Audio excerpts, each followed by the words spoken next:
Welcome back. Let's get to the business world, where the Naivasha dry port project is 90% complete and is set to be launched by the president on Tuesday next week. The 6.9 billion shillings project features an inland container depot, railway marshalling yard, logistics zone and public utility area. Brenda Kerubo is back from Maimahiu with this report. Hammering the final touches on Ewe Bridge.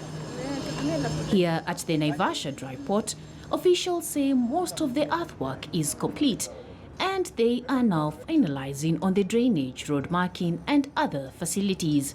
If you look at the road, from road connecting Maimahiu, Narok Road is already complete.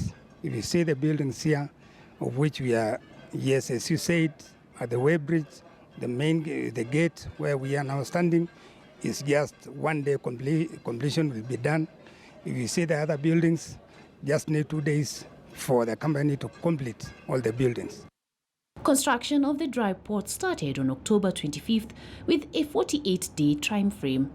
But even as the president gets ready to launch the project on Tuesday, it is no guarantee cargo owners will use the facility.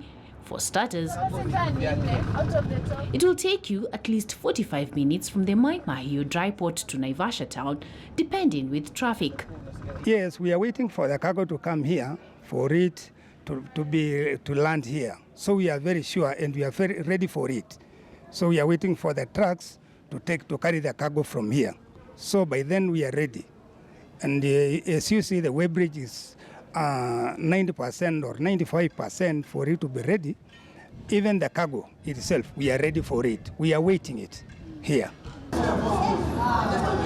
Meanwhile, the passenger service is celebrating 2 months since its launch and is available in 4 stations, including Ongata Rungai, Ngong, Maimahiu and Suswa. The uptake of the service has, however, been slow. The cost of a train ticket from Nairobi to Suswa is 200 shillings.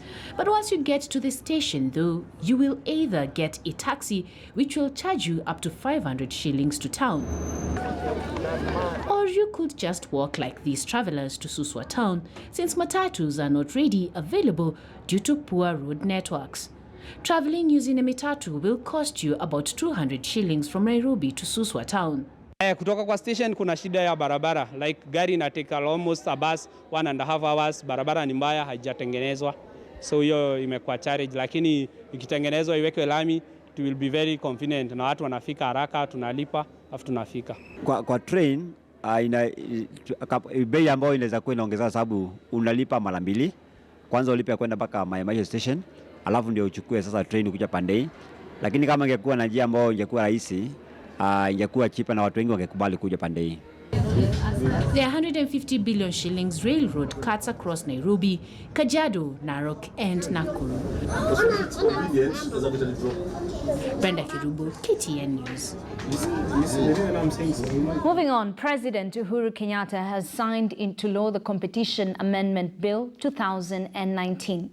The new law is intended to separate the legal provisions of abuse of buyer power from those of abuse of dominant power.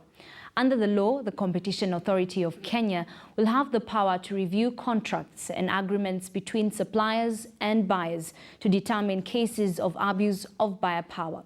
The law also empowers CAK to require sectors with potential for abuse of buyer power to develop a binding code of practice.